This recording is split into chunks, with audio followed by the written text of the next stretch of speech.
been recording since the mid-1970s and has sold over 40 million albums.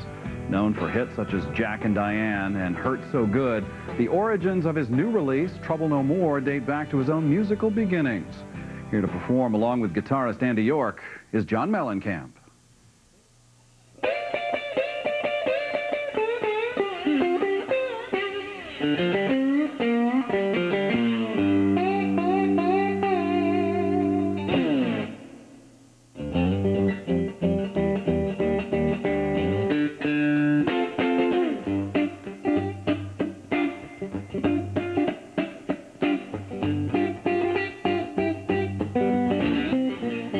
I got storms in my pathway, and my road is black as night.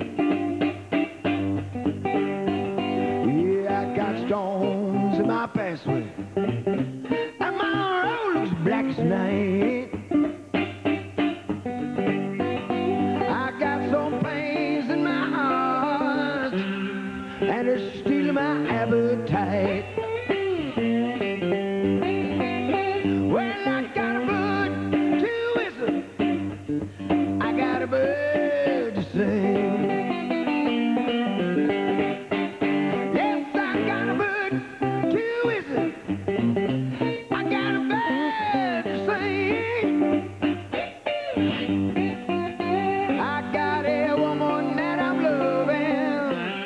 She don't mean a thing.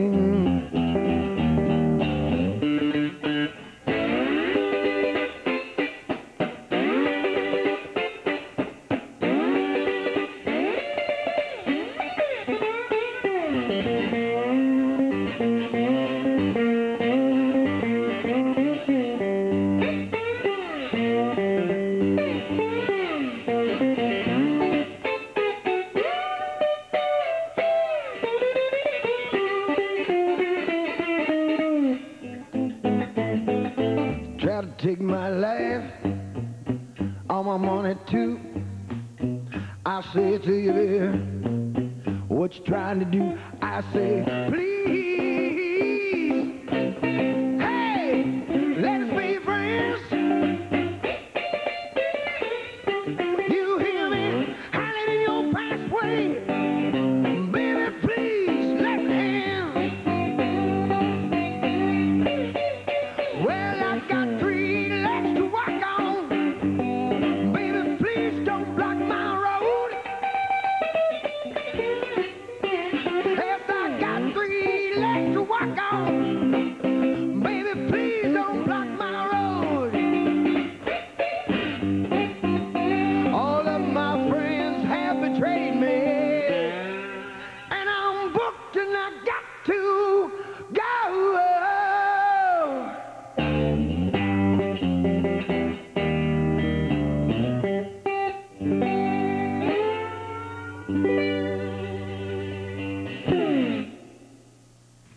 John Mellencamp, thanks so much for being here. Thanks for having me. Thanks for singing for us.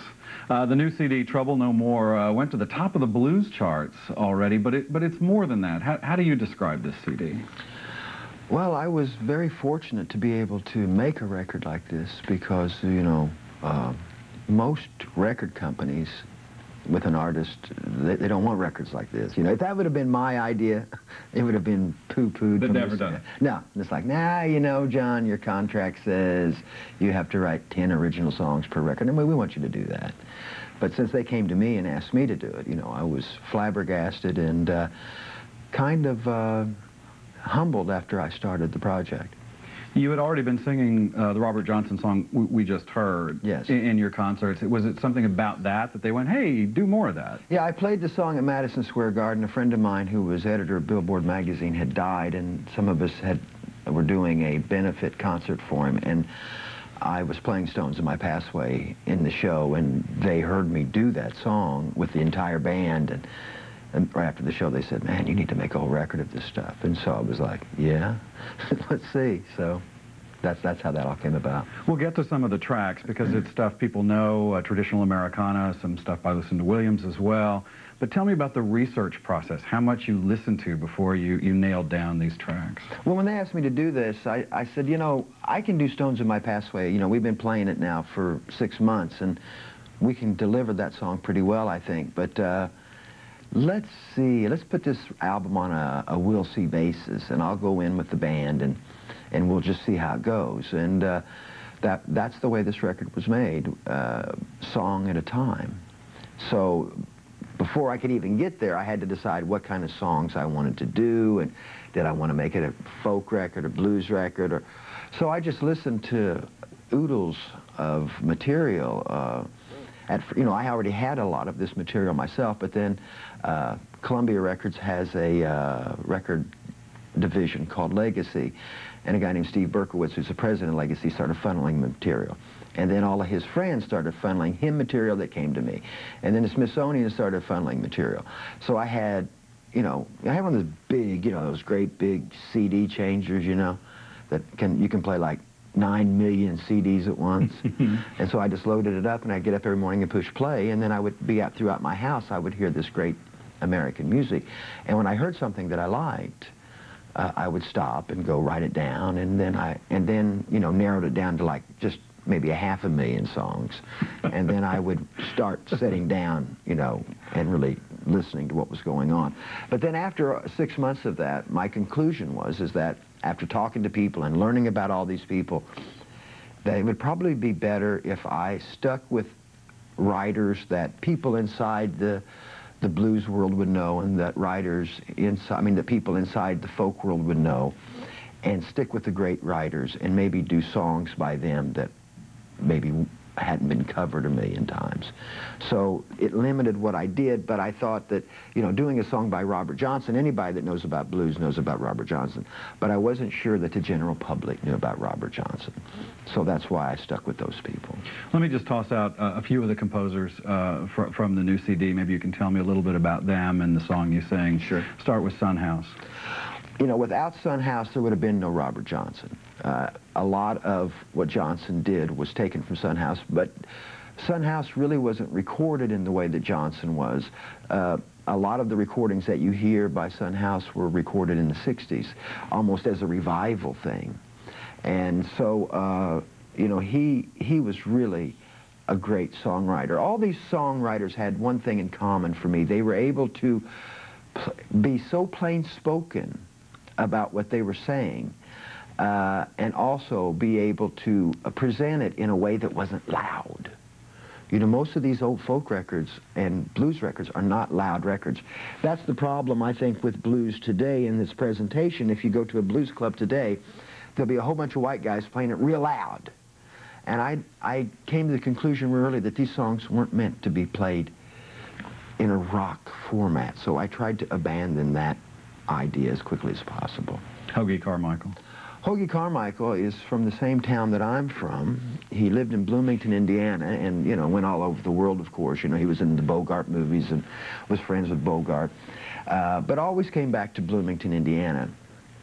And through the research of his writing, I found out that he really felt like a second Banana, because there were other writers who were in his mind, were much more successful.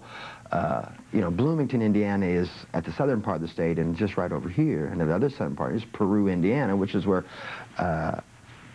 Cole Porter came from. Now, Cole Porter was about as successful as a songwriter at the time as a guy could be. So no matter what Carmichael did, Cole Porter had already done it. And in Carmichael's mind was much bigger and much more successful. So he always felt like he was pushing the rock up the hill, you know, and I found that very interesting, because I feel that way about myself, that I'm always gauging my songs against great songs that have been written, and I just really haven't got there yet, you know, so I'm still challenging myself to, like, do you think you'll ever be able to write a song as good as this or as good as that? And I just haven't been able to do it, and I think that's the same process that he did, that he went through. But what it does, it keeps you searching, and it keeps you interested, and it keeps you humble. You do some Woody Guthrie on this CD as well. Right. Well, Guthrie, you know, Woody Guthrie was, you know, the greatest chameleon ever invented. I'm not real sure that Woodrow really wrote a song himself all the way, because a lot of his songs were, you know, the greatest line I read about Guthrie was somebody said, well, Woody, that sounds just like that other song by so-and-so. He'd go, well, God damn it, I meant for it to.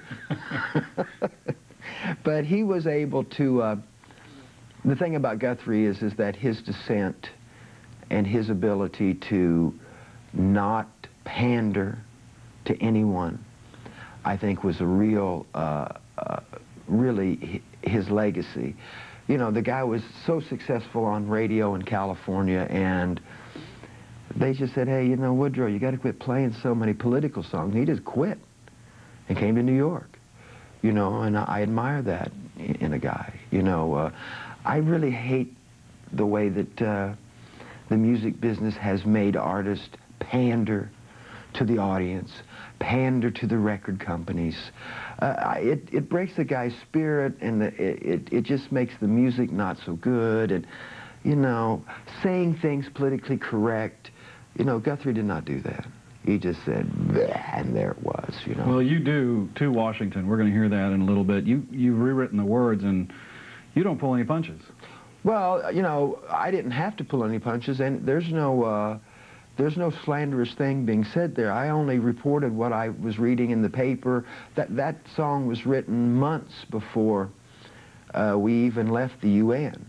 And the song, the more I play it and the older the song becomes, the more true it becomes. I was only reporting what I was reading and seeing on the news at the time. So there's not really much of my opinion in there. It was just what I was reading.